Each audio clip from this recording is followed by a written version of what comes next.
Hello, everybody. Let's start with the end. The end is, it's not that difficult to trick your mind. Thank you. Louder, louder. Okay. So now that I know how the end looks like, I can go back to the beginning. So, this is the beginning. My name is Lior, and as you can hear my English, it's not so good, but I have a perfect accent. English is the opposite of Hebrew, and me as a mind reader, it's very difficult for me to think in one language, try to read your mind in a different language, and then translate it back. So I use some tricks, which I will teach you later, but before that, I'm going to ask few of you, because I say that I'm a mind reader, how many of you believe that it's possible to read minds? I'll stand here, somebody will be in the audience or somewhere in London, and I know what he has in his mind. How many believe it's possible? Please raise your hand. Okay, how many are sure it's impossible? Very good. How many of you are not going to raise their hand no matter what I do? Much better. All right. So do you remember in 1903, few of you remember, that it was possible to fly only for 12 seconds. That's all. Nobody believed it's possible to fly from here to London or to Boston this way. But these people believed, they thought the impossible is not so impossible. Everything is possible. You remember that we didn't have iPhone, we didn't have technology, so many things that were impossible that days are really possible now. And so never say something is impossible. Very few things are impossible. If you know music, the language of music, you immediately recognize this is Beethoven. For Elise, not everybody plays. I used to play the piano. Me and Mel, we know what it is. If you love math, I love mathematics. And let me tell you that until the age of 17, I wanted to be a musician. Between 17 and 21, I wanted to be a magician. I was interested in everything that is connected to mind reading, optical illusion, suggestion, hypnosis, subconscious, everything, improving the memory. And when I was 21, I became in love in math. So I went to the university, and you see this is the meaning of these functions, love. So I went to the university and I learned math and computer science. I finished the first degree, I started the second degree, and then my Polish father and mother took me to the side and told me, Lior, why don't you quit university and go and do some magic? Of course, this one never happened. You see, there is something which is impossible. A Polish or a Jewish mother will never tell her son quit university. So there are a few things which are impossible. So if you want to learn how to read minds, you need to learn two different languages, one for men, one for women. And you know what? I'm saying all the time that I'm a mind reader, so I'm going to read the mind of few of you. I'm going to ask this part of the audience, think about something, a word, change it, go back, have something. I'm going to ask, what is your name with the bird over there, sir? My name is Almog. Almog. And the nice lady over there with the black, what is your name? Talia. Talia. My sister's name is Talia. What is your family name? It's not you. And I don't have a sister, all right? So sometimes I lie, but I have a license to lie. I'm an honest liar. Look at me. You have a word in your mind, Talia? You have a word in your mind? I didn't pay you money to think, and not to you I paid. No, I'm kidding. No idea. Okay, so the process of mind reading is looking at you and thinking by looking at you, reading your body language, looking into your eyes. You are very nice people, both of you. You are very creative, am I correct? People like you a lot, am I correct? Yes? Nobody say no, yeah, okay, so it's easy. Okay, I think that both of you have something in common. You are thinking about something that has a connection or is an animal. Am I correct with you? Yeah. Is it an animal in a way? Sort of. Okay. It's not easy to read. You see, one man, easy.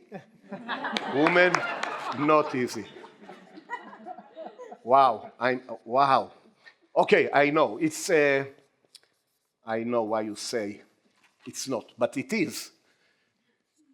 You are very strange. If I got it, it's going to be very nice. Please, Almog, in a loud, clear voice, say what is the word that you have in your mind. A jellyfish. A what? A jellyfish. A jellyfish? Wow. Is that a jellyfish? Talia? Teddy bear. Okay, it's an animal. Sort of. I got it. I got it. Okay, so now I'm going to teach you how you can trick your brain, and I'm going to tell you about something really, really interesting. Because in 1994, I went to do a show on television, and I revealed the lottery numbers one day before they were announced. I became very, very famous. The next day, I couldn't walk on the street, in the streets. Everybody was asking me questions. Everybody was inviting me to events with top models, but I didn't want to go because I am a shy person. I tell you for the first time now, I'm a really shy person. It doesn't look like, but I'm a really shy person. I have stage fright. I never speak with anybody if they didn't speak with me before. I never ask questions. I never ask what is the time. I'm really shy, and the stage fright that I have is really amazing. So how did I overcome it? So I learned about Marilyn Monroe. Everybody recognizes here Marilyn Monroe, yes? Although you see her upside down. But everybody remember her. She was very famous. She wasn't shy. She wanted to mingle with everybody. I don't know about her life exactly, but I sometimes imagine to myself, before I go on stage, that I'm happy like Marilyn Monroe, and I imagine myself that I'm going to have a talk in front of the best audience ever. Everybody is clever in my audience. They are going to give me a big round of applause at the end of my talk. At the end of the talk. No, it's not the end. So I learned how to trick my brain. So let me tell you a little bit about the brain. Very fast we'll do it. As you can see here, I like to travel all over the world. I do show next week. I'll be in London. 2 weeks from now in New York. And last week I was in Paris. By the way, did you notice that the Beatles are looking and going the other way? Yeah? And this one is the other way. And the Mona Lisa looks the other way. Did you notice it? Because most of you have no culture, so you don't know about the Mona Lisa. But it's completely the opposite. So sometimes your brain doesn't see what it needs to see. If you know what it is, don't say. If you don't know what it is, raise your hand. Raise your hand if you don't know. See, most of you don't know because your brain never saw it before, and in a minute I'm going to explain what it is, okay? Let me teach you another thing about the brain. Instincts. When you go to London, and you go to the tube, you will see these signs. High risk, pickpocket area. What is the first thing that you do? You check that your wallet is in the right place. Big mistake. Because the bad guys are standing over there, they are watching you, and now they know exactly where is your wallet. So it's easier for them to pickpocket you in the train. So don't do it, never do it. When you see a sign like this, first check here, check here, check here, so they don't know, okay? And they will wait for the next sucker to arrive. By the way, I pickpocket one of you. You can check and see if it belongs to you. No, this was a mistake. I just told you not to check. So now I know where is your wallet. This is not your wallet, it's my wallet.